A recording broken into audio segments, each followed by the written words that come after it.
Yo, what's going on, guys? Mush back at it with another video. Want to give you guys a heads up that one of the greatest PC games of all time on Steam is available free right now. I am sure you guys heard about this, but we didn't cover it yesterday, so I'm a day late on it, so why not cover it? It is Half-Life 2's 20th anniversary. On top of Half-Life 2 being absolutely free right now, there's a lot of going ons for the 20th anniversary, including the game getting a free update. So for the 98% of you that already own the game, there's still something to be excited about. For the other 2% that don't own Half-Life 2 and you don't own the other games, there is a Half-Life franchise sale going on right now. There's also interviews with Gabe Newell that are making the rounds. I'm not gonna dissect that all too much. You know, I like Half-Life, don't get me wrong, but I'm not gonna be the guy to nitty-gritty break down the history of Half-Life, the development, and everything like that. The game came out back in 2004. In 2004, I was 7 years old, and I was playing PlayStation 2 games like Naruto Ultimate Ninja Storm. That actually came out in 2005, but I was playing Final Fantasy X, I was playing Mega Man X7, Mega Man X8, you know, Half-Life was far away from my wheelhouse at that time, so, as far as my experience with the game, it first happened with the Orange Box, of course, and then coming over to PC, you gotta replay Half-Life on PC. I mean, that's just like one of those, when I got into PC gaming, there were a few games that were at the heart and soul of PC gaming. I don't know if in 2024 you can still say that Half-Life is that just because you don't get regular releases, but back in 2011, you know, when you got into PC gaming, Half-Life is just one of those games you gotta pick up and play. You know, Elder Scrolls V Skyrim was on that list, Crysis, Witcher, so on and so forth, but nevertheless, Half-Life 2 is available free right now to keep forever. As long as you claim it before November 18th, it will be yours to own. 1998, Half-Life sends a shock through the entire games industry with its combination of pounding action and immersive storytelling. Valve's debut title wins more than 50 Game of the Year awards on its way to being named the best PC game ever by PC Gamer and launches a franchise with more than 8 million retail units sold worldwide. Obviously, that has increased exponentially than whenever this description was written, and that is about Half-Life 1. Now, by taking the suspense challenge and visceral charge of the original and adding startling new realism and responsiveness, Half-Life 2 opens the door to a world where the player's presence affects everything around them, from the physical environment to the behaviors, even the emotions of both friends and enemies. Game's got a 96 on Metacritic, incredibly well received, and now you have the anniversary update as well, which I'll talk about the other things that are going on. Let's talk about the updated game content, which is most relevant. Every map in Half-Life 2 has been looked over by Valve level designers to fix long-standing bugs, restore content and features lost in time, and improve the quality of a few things like light map resolution and fog. Fix pops holes in the world, fading out and disappearing objects across the game, rebalance the lighting across Half-Life 2 to account for playing with HDR on or off, using the original release as reference, cleaner, smoother horizon lines thanks to new radial fog, added higher resolution light maps across the game, removed green glow from the G-Man's model eyes in the opening of the game, and restored the reflective glint as seen in the original release. Fixed missing grass sprites and blacked out models throughout the game.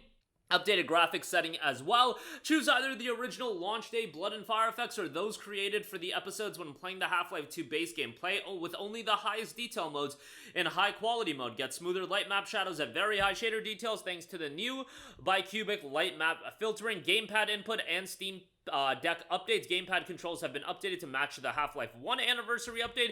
Aim assistance has gotten an overhaul, making it feel better to use, and there are more configuration options available. Aim assist can be enabled separately for gamepad or mouse and keyboard input.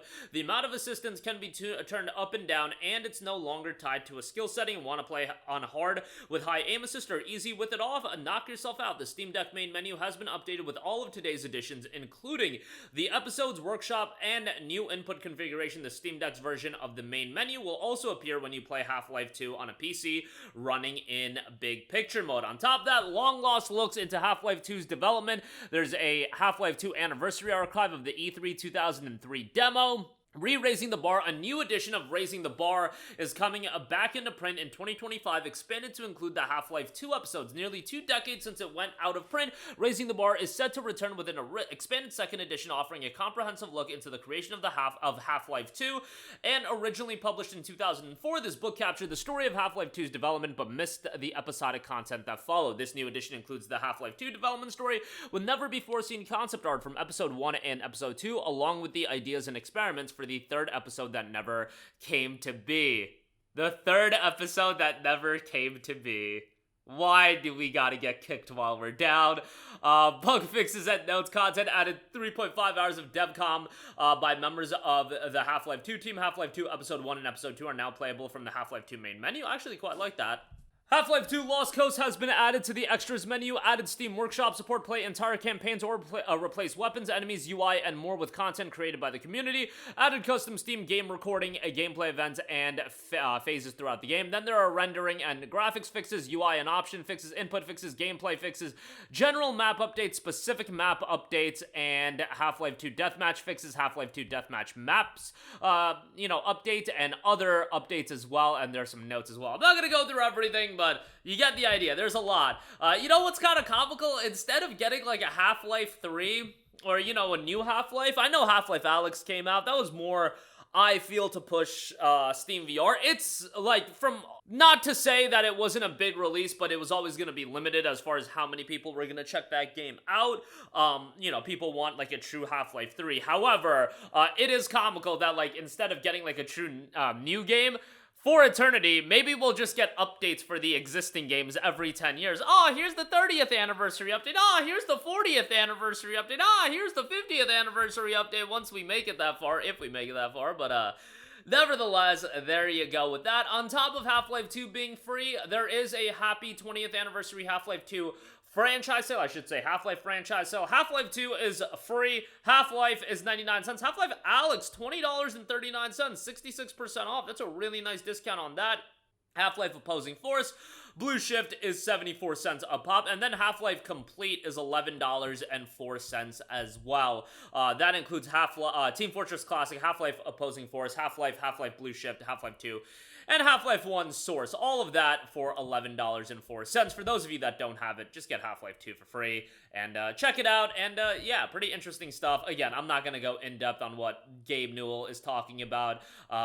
Particularly, one headline that is going around is my personal failure was being stumped. Gabe Newell says finishing Half-Life 2 Episode 3 just to conclude the story would have been copping out of Valve's obligation to gamers, and I don't know if that is ever going to come to fruition as far as a continuation, but we'll see. We will ultimately see. I always like to believe that everything that is very much sought after in gaming will eventually happen. Like, at some point, because eternity is a long time, like, at some point, it probably will happen. Whether or not I am still on this planet to experience it, I don't know, but we got Final Fantasy VII getting remade, and I remember people wanted that for so long. Duke Nukem Forever actually came out. I do believe, like, Bloodborne Remaster eventually will even come out. Because just eventually and eternity, again, that's just a long time, and at some point somebody's just gonna be like, alright, let's like effing do this already. At least that's what I believe. There's money to be made, of course, and, that's just what I believe as far as these things go, but that'll do it for me. Again, let me know all of your thoughts in the comment section down below. Interested to hear what you guys think, but I will catch you guys in the next one. Links to everything in the description box below, and peace. Hey, what's going on, guys? Mush here again. Hope you enjoyed the video. As you guys might know, YouTube's notification system is sometimes a little bit wonky, even if you're subscribed to the channel. Maybe you're not abundantly aware that I uploaded a video. To remedy that situation, make sure you hit the bell notification button. This way, whenever I upload a new video, and I try to upload as consistently as possible, you will be notified directly of the upload, and you can watch it as soon as it goes live. I would really appreciate if you guys hit that button so you can stay up to date with all of the content I'm posting. But as always, guys, thanks for watching, and I'll catch you guys in the next one. Peace out.